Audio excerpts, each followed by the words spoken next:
Bonjour à tous, vous êtes bien à l'écoute de Radio Taïwan International. Tout de suite, c'est l'émission Le Courrier des auditeurs. Hello. Hello. Guten Tag. Guten Tag. Bonjour. Bonjour. Здравствуйте. Здравствуйте. Hola. Hola. Konnichiwa. Konnichiwa. Xin chào. Xinjiang. Sawadika. Sawadika. Bonjour à tous, c'est Meg Wang Et Florian Dai pour le courrier des auditeurs. Alors, ça s'appelle la synchronisation. On commence bien, en fait, le courrier. Alors, aujourd'hui, nous avons beaucoup de choses, beaucoup de questions, en fait, plutôt à répondre, en fait, de la Ouais. part de nos auditeurs. Et puis on a aussi des concours à vous annoncer puisque nous sommes en mars. Donc Oui. il y a le concours trimestriel qui n'a pas encore changé. Vous avez encore un mois pour répondre à la question qui était de citer au moins 3 artistes, auteurs, cinéastes ou autres personnalités du monde de la culture taïwanaise qui sont allés en France en 2023. Alors, ça, c'est pour le concours trimestriel. Et on pourrait gagner quoi? On Qu'est-ce pourra que- gagner un petit couteau à lame en céramique en forme de perroquet. Alors, j'ai l'impression que nous sommes pas très créatifs pour le concours du mois de mars, après avoir entendu le sujet du concours trimestriel. Mais c'est pas notre faute, c'est l'événement qui fait que c'est une question qui s'impose en fait. Effectivement, après le salon du livre de Taipei dont on a déjà beaucoup parlé, Oui. eh bien, on va vous demander de citer 3 invités, alors du pavillon français ou du pavillon belge. Francophone, du monde francophone. Voilà, du monde oui. francophone. Donc, il y en a eu plusieurs, il y en a une dizaine presque en tout que vous pouvez citer, donc on vous en demande 3. Et les cadeaux sont des lanternes du dragon. Là aussi, c'est pas forcément un summum de créativité, mais c'est aussi avec le nouvel an. Oui. Il y a les lanternes du dragon, puisque nous sommes dans l'année du dragon. Oui, alors pour la question, c'est donc sur le TIB, Salon international du livre de Taipei. Normalement, toutes les réponses sont dans nos infos et aussi les émissions, que ce soit le décryptage ou les émissions thématiques. Il y a eu plusieurs rencontres aussi avec des auteurs ou des organisateurs des pavillons francophones, en fait, français ou belges. Donc, toutes les réponses peuvent se trouver facilement sur notre site normalement. Et concernant le cadeau, effectivement, c'est un manque de choix. Non, c'est parce que c'est la saison, en fait. C'est le cadeau traditionnel qui suit Oui. le nouvel an. Oui, on espère que, on ne sait pas pendant combien d'années encore on peut vous envoyer ces lampions, dans le sens où la question de l'écologie se lève de plus en plus, en fait, par rapport à la distribution de ces lampions, notamment par rapport au nombre de piles et aussi des fils électriques qui sont utilisés pour ces lampions saisonnières. Par rapport à des personnes qui font la collection, la plupart du temps, c'est des choses qu'on ne se sert plus après la fête. Et du coup, il est question de plus en plus si c'est quelque chose qu'on doit continuer à concevoir ou pas. Mais bon, je sais que pour nos auditeurs, ça fait collection. Et ça fait plaisir aussi à monter, en fait. Et du coup, on ne sait pas combien de temps ça peut continuer, ce genre de lampion à Taïwan. Ou Mais peut-être que ça changera un peu de forme, qu'il n'y aura plus la lampe à l'intérieur, ou je sais pas. possible. C'est à voir, ouais. Donc, en tout cas, on en a 20 à envoyer à nos auditeurs cette année. Donc, n'hésitez pas à participer à ce concours. Voilà. Et puis, si vous avez envie de participer à un autre concours encore, eh bien, on vous demandait 3 rapports d'écoute sur les émissions de Suzanne Duroy, notre Oui. stagiaire. Mm. Avant le 15 mars, cette fois-ci, vous avez un petit peu moins de temps. Et on va du coup tirer au sort une carte du nouvel an avec une pièce de 1 yuan, donc un petit porte-bonheur, Oui. comme un hongbao, une enveloppe rouge présidentielle, puisque c'est donné par Tsai Ing-wen et Lai Ching-de. Ouais, c'est signé, c'est de la part du palais présidentiel, signé Tsai Ing-wen et Lai Ching-de. Et comme c'est la dernière année de Tsai Ing-wen, on s'est dit pourquoi pas. Ça a un souvenir, en fait. Ça a un sens souvenir, on pourrait dire. Voilà, une pièce commémorative, puisque l'année prochaine, ça sera 赖清德et La- Xiaobi Kim. La Chingda et Xiaobi Kim, voilà. Oui. Donc voilà pour les concours d'aujourd'hui. Oui, et nous pouvons commencer maintenant à répondre aux questions de la part de nos auditeurs. Et tout d'abord, nous allons répondre à une question de la saison, on pourrait dire. Oui, une question sur la température et surtout le chauffage. Une question qui nous vient de Gilles Gauthier, donc merci de nous avoir écrit. Merci. Et il nous demande si... alors, il nous partage d'abord que le fait que chez lui, le chauffage est électrique, mais qu'ils ont aussi une cheminée avec un insert qui est utilisé par grand froid, et qu'apparemment, c'est le chauffage le moins cher en France. Il demande donc est-ce que c'est aussi le cas à Taïwan, si on utilise plutôt le gaz ou l'électricité, et quels sont les moyens prisés. Ah, en fait, à Taïwan, la plupart du temps, ce que les Taïwanais équipent pour leur maison ou appartement, c'est surtout l'air conditionné, en fait. Oui, c'est plutôt pour s'équiper en prévision de la chaleur que du froid, puisqu'il ne fait pas très froid, ou seulement... Enfin, il fait vraiment froid que quelques jours par an, C'est tout. en oui. tout cas dans les grandes villes. Mm. En montagne, il fait plus froid, mais il y a rarement le chauffage central, en tout cas. C'est très très rare, à part dans des nouveaux immeubles où tout est centralisé, tout est pensé. Plus luxueux aussi. Voilà. Et du coup, pour les familles taïwanaises, la plupart du temps, si on a besoin, on s'achète de petits appareils chauffage, Ou une soufflerie électrique ou quelque Voilà. chose comme ça, c'est le plus fréquent.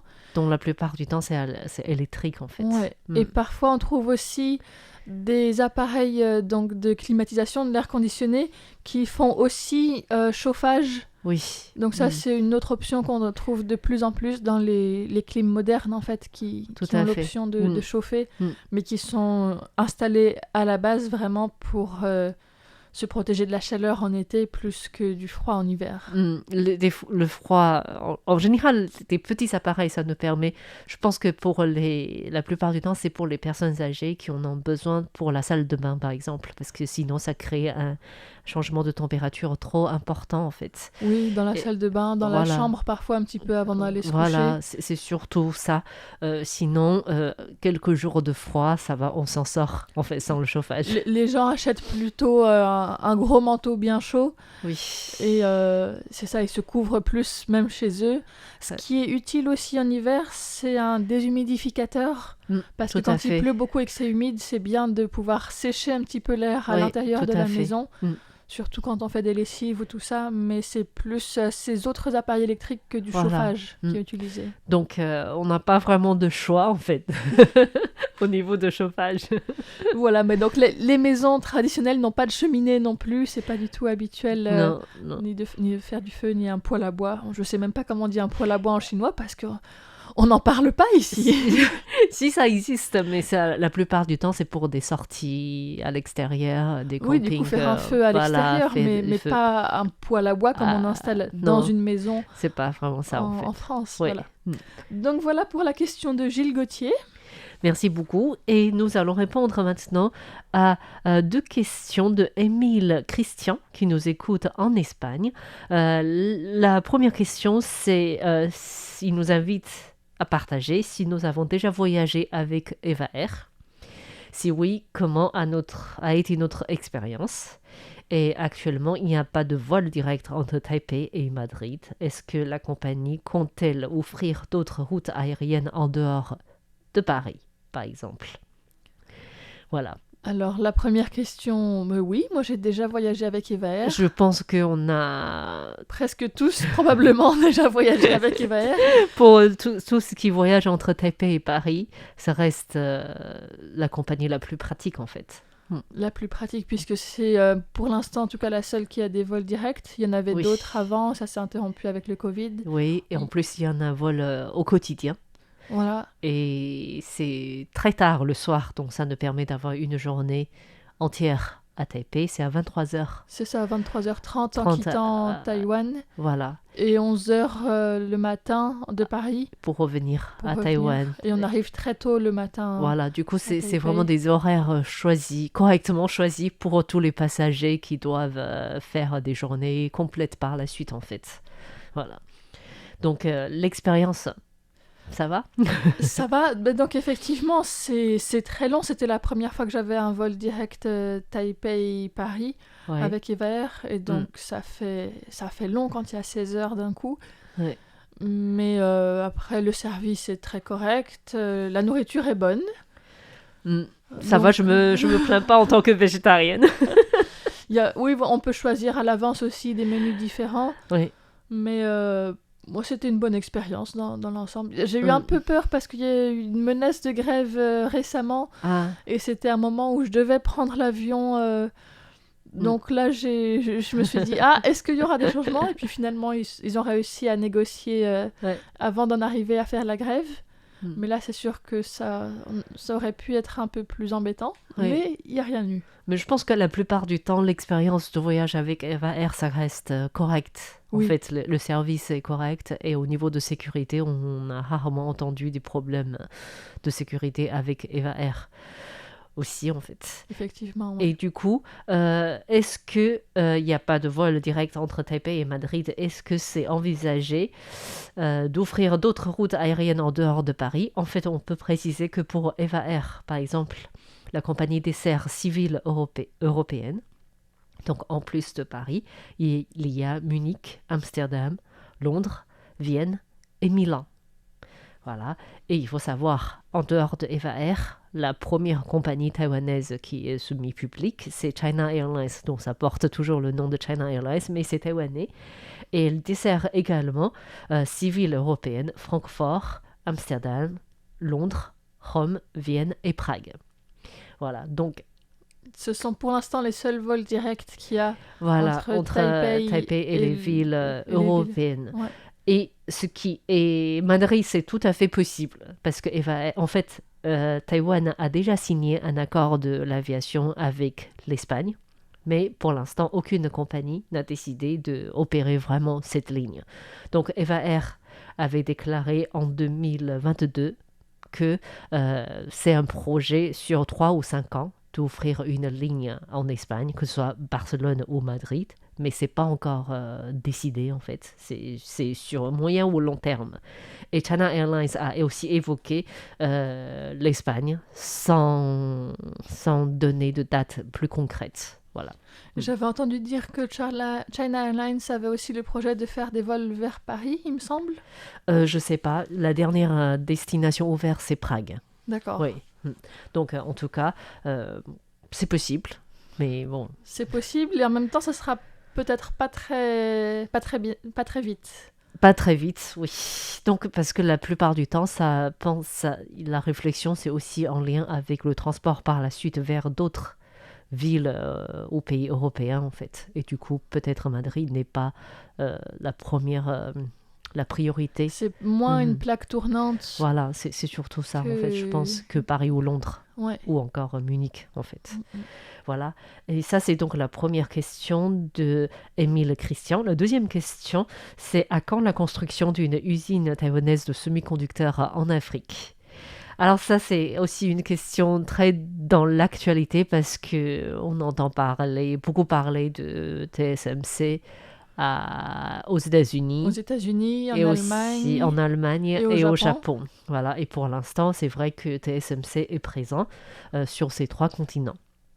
Donc l'Afrique, c'est pas encore un choix, une destination évoquée pour l'instant par rapport à l'entreprise. En tout cas, c'est pas ce que nous entendons dans les actus à Taïwan, en fait. Si c'est en projet, rien n'est sorti pour l'instant dans la presse. Oui, et souvent, lorsque TSMC fait un choix pour s'implanter dans un pays, il faut que ce soit proche du marché. Donc c'est pour ça que l'Allemagne a été choisie et la clientèle visée, c'est surtout les puces pour l'utilisation des voitures, des automobiles en fait, tout comme le Japon. Et apparemment aux États-Unis, ça vise le développement de l'intelligence artificielle. Et un autre choix une autre raison qui détermine le choix de TSMC, c'est la subvention du gouvernement. Voilà, du coup, je pense qu'une implantation à l'étranger pour une usine aussi colossale, il y a vraiment beaucoup de critères qui entrent en jeu pour que cette entreprise choisisse de s'implanter Ouais. un lieu, en fait. Oui, Mm. c'est vraiment complexe pour eux d'ouvrir une grande usine comme Oui. ça à l'étranger. Oui. Donc pour l'instant, l'Afrique n'est pas au programme, Pour l'instant, pas qu'on sache. pas qu'on sache. Ouais. Voilà. Donc, merci beaucoup à Émile Christian pour vos rapports d'écoute et vos questions. Et maintenant, nous pouvons répondre à une question de Gilbert Dupont, qui est aussi liée à l'aviation. En fait, on peut le... Il voudrait savoir le taux de remplissage des vols charter interdétroits. Voilà, ça c'est aussi de l'actualité dans le sens où il n'y a pas eu de vol charter interdétroit pour le nouvel an lunaire, alors que ça a toujours eu lieu avant le Covid.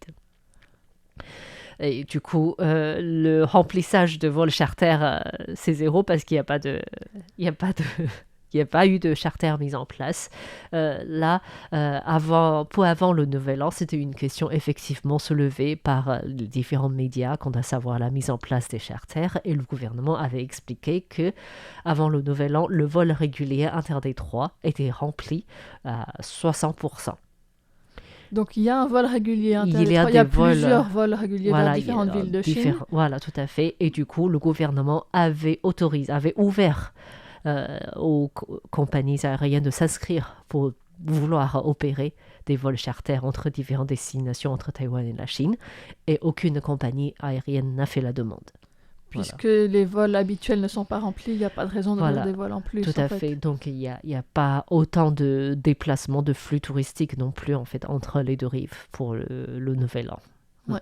Voilà. Donc merci beaucoup à Gilbert Dupont pour avoir posé cette question. Voilà. Peut-être on peut continuer avec une question qui parle en partie d'immigration pour trouver encore le lien, mais pas uniquement. Aussi de natalité, donc une question de Jean-Michel Aubier qui avait indiqué que il y a encore des grands défis en matière de natalité à Taïwan.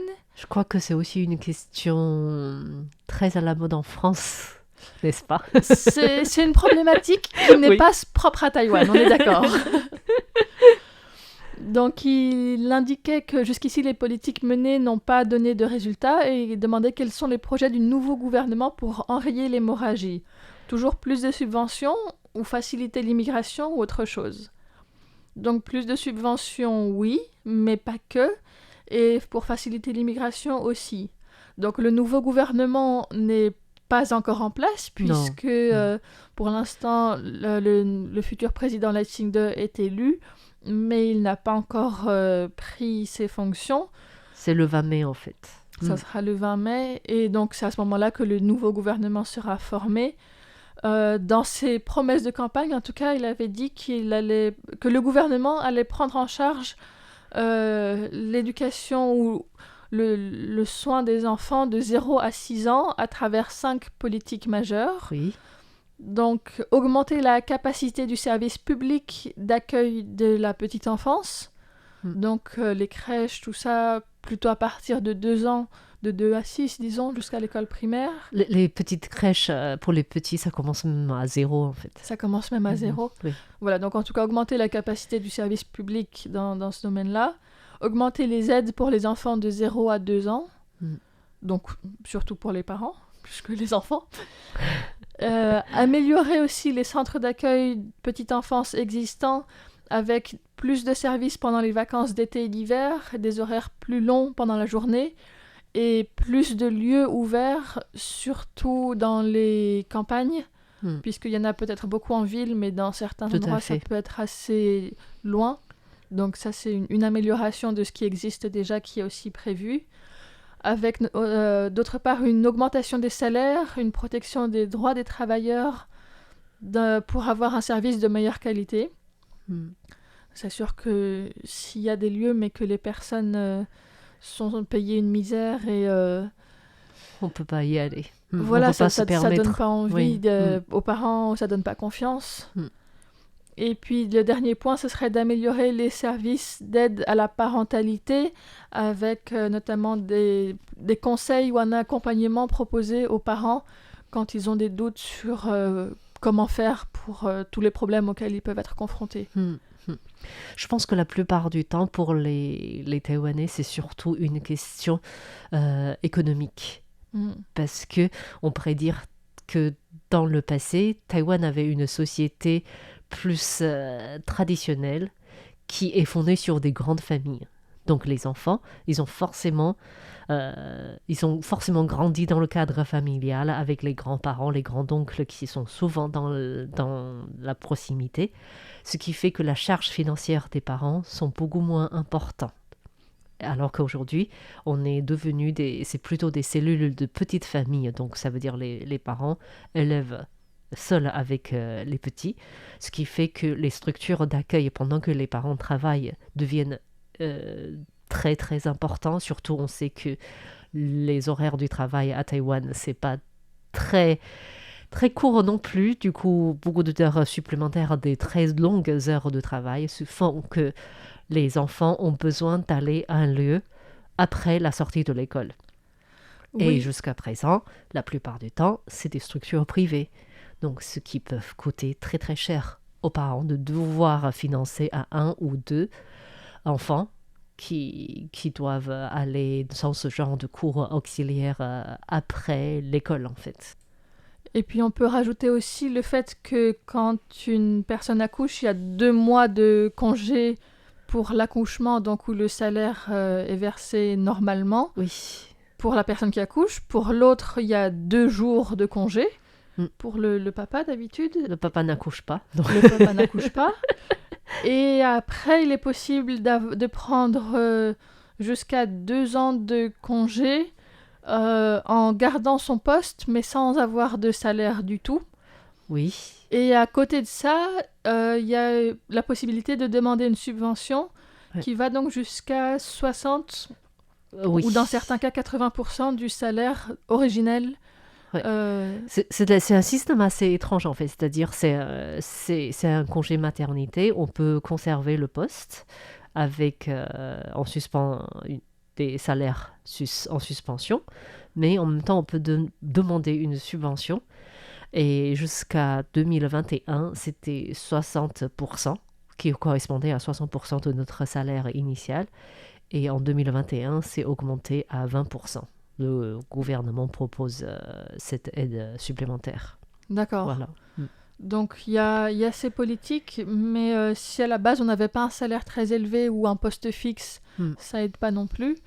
Ça peut être plus compliqué. Voilà. Et puis bon après c'est ça, il y a aussi pas mal de conditions pour pouvoir obtenir ces subventions qui font que tout le monde n'est pas non plus en mesure d'y avoir accès.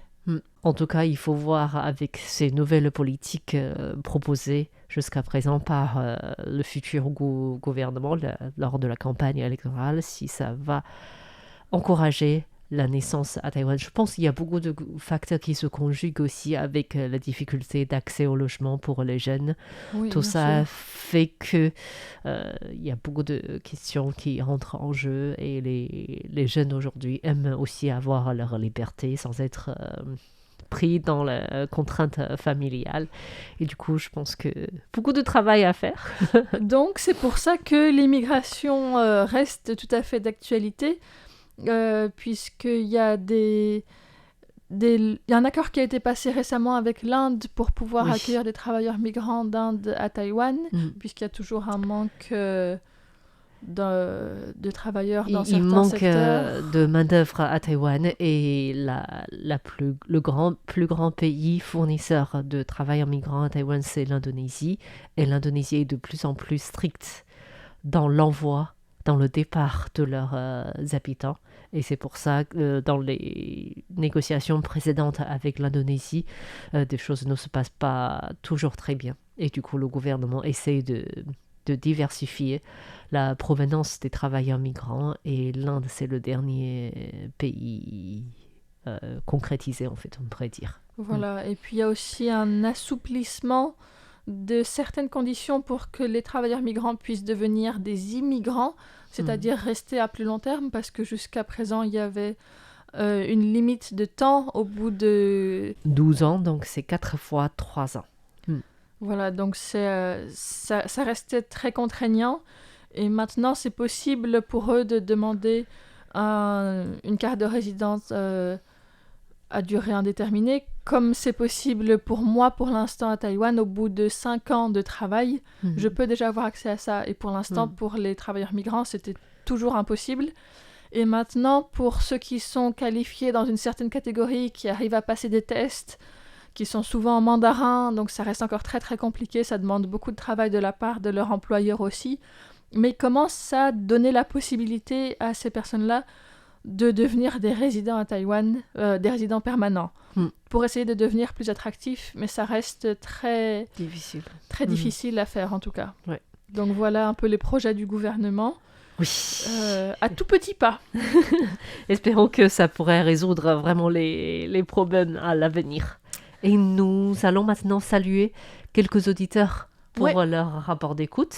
Voilà, donc on remercie déjà Jean-Michel Aubier pour ces questions sur la natalité et l'immigration.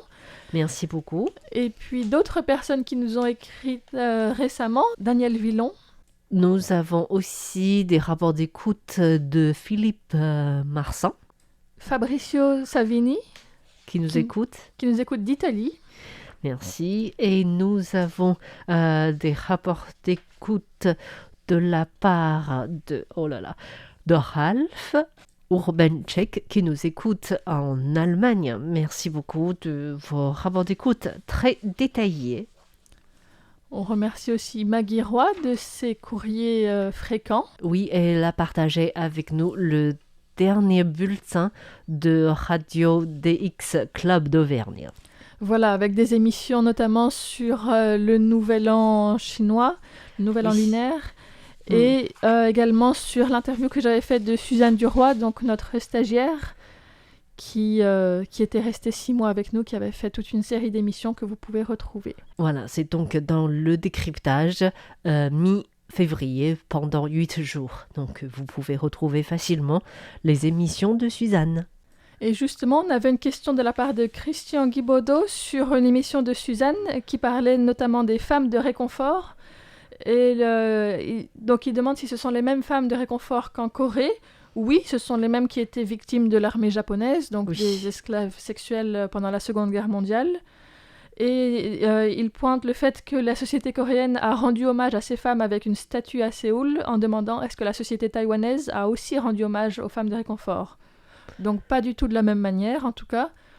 Il y a un musée privé, depuis 2017, il y a la Journée internationale des femmes de réconfort en leur mémoire, qui est le 14 août, puisque c'est le 14 août 91 que pour la première fois une femme coréenne a raconté publiquement son histoire. Il y a des groupes qui font des demandes au gouvernement, des protestations, diverses actions, mais il n'y a pas d'hommage de la société taïwanaise dans son ensemble comme en Corée, il n'y a pas de statut.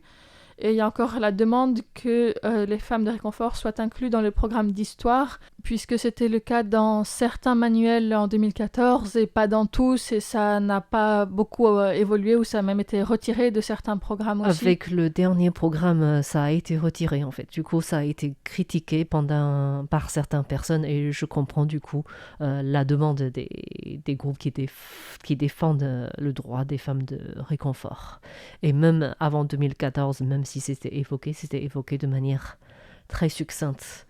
Donc on n'avait pas détaillé non plus la cause et la souffrance de ces personnes. Voilà, ni l'ampleur, ni l'implication de la société taïwanaise. Tout à fait. Enfin, donc voilà, c'est beaucoup plus présent et beaucoup plus expliqué et beaucoup plus rendu public en Corée qu'à Taïwan. Oui. Pour répondre à la question de Christian Guibaudot, qu'on remercie. Oui, merci beaucoup et également merci à tous les auditeurs qui nous ont écrit et écouté toutes ces semaines. C'était Megwan et Florian Dai pour Radio Taïwan International. Au revoir.